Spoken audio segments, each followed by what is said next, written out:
Hello and welcome. So this is going to be for the sign of, it's funny, I was going to do Libra, but they just said Aries. So this is going to be for Aries.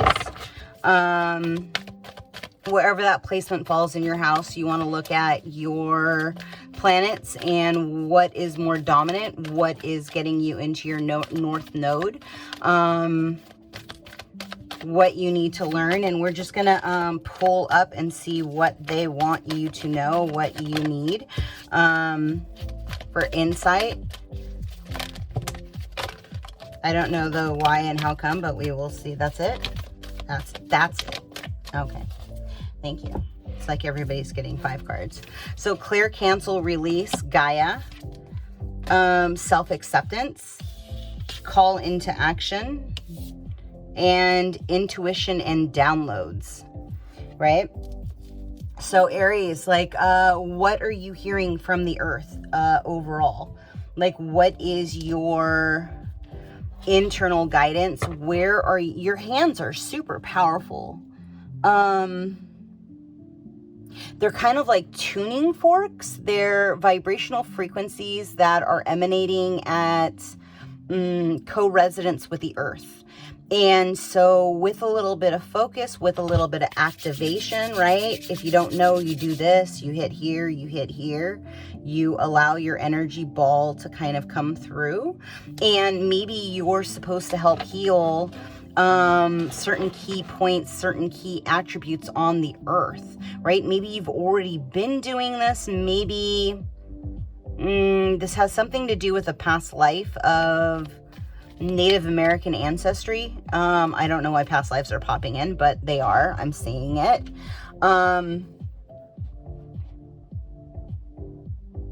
It's interesting. They actually just showed me three continents. So it's Africa.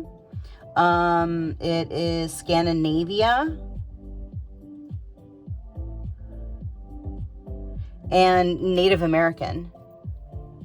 And so maybe you want to dive into what those lives encompass, the lessons they encompassed, how you were attached to the earth, how you were connected to the earth, the vibrational co-resonance that you emanated during those lifetimes were in direct correlation to the earth at those times. And I'm seeing that, like, they want you to access that. So whether or not you start, tapping into your higher self through meditation, through vibration, through understanding, through QHHT, through whatever, BQHT, that's entirely your call, right? You can do this yourself. You can access your own Akashic records.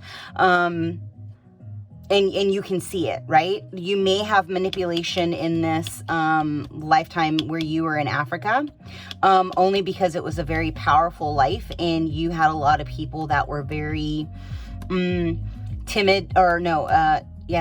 They were timid. They tried to make you timid because of your energy, your power in that lifetime, right? The way that you spoke to the earth and the way the earth spoke to you. And obviously, you have galactic ancestry here. Like, there's no gray there. Like, you are connected to the stars. Like, you look up and you long for home. And know there's some kind of a sync that's coming in, and you are going to be releasing the lessons that you've held on to lifetime after lifetime after lifetime. Due to whatever downloads that you're going to be getting, right? And so what, I don't know, guys. Like, what do you want to tell me? Sorry, this is the way channeling works. It just kind of comes out the way it is, right? That's it? That's it. Got it. Yeah, there's something about, like, this co-resonance of, like, wrapping the energy with the earth. So you have to trust, you have to take a leap of faith, right? It can feel outlandish when you start to dive into the cosmic energy, right? What is his name? DeStefano on Gaia. He does a really great explanation of like the different factions and the different vibrations and how they operate in the current world, right? Because you're able, I'm seeing, to separate the energies and actually see what's happening in each faction in the Earth's atmosphere. And again, it has something to do with correlating to the way that you have a relationship with the Earth. So you got to release the guilt. And you have to allow the integration of your light and dark and understand why you chose the patterns, the towers, the dysfunctionalities, in your life, right? And allow yourself to kind of bathe in the night sky. If you don't sleep nude under the stars, like figure out how to make that happen, even if it's just for a weekend, when there's something big happening in the planetary alignments, right? It's not about general energy of a specific day. What's happening in the stars? That's how you would determine this bathing, this energetic bathing, right? So the angelic guidance has been trying to guide you to travel, to meditate, right? And I keep getting that you're like fighting it because you have a very busy mind and your ego is fighting transformation, trying to keep you locked in the past, replaying your cycles, replaying your story over and over and over, right? And in actuality, like your story is part of what brought you to here. Like you could not be where you are right now with the knowledge in this physical 3D body. And this time on this planet, if you had not gone through the trials and tribulations of your past lives, of the understandings that you've now stepped into, right? So allow yourself that peace and that joy of self-acceptance to let go of the guilt and the shame of whatever you're holding on to, right?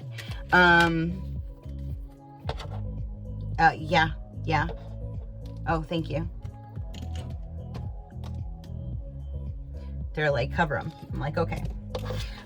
So this card, it says creativity and abundance. It says, dear one, you're being called into action. You're ready to accomplish great things and truly come into the fullness of who you are. It's time for a great creativity, giving birth to beloved projects, becoming a parent. Follow your passion so that abundance and prosperity manifest for you, right? And it's a 3. Something significant about that 3. Yeah, so what is it that's still living in your root chakra that is affecting your safety, right?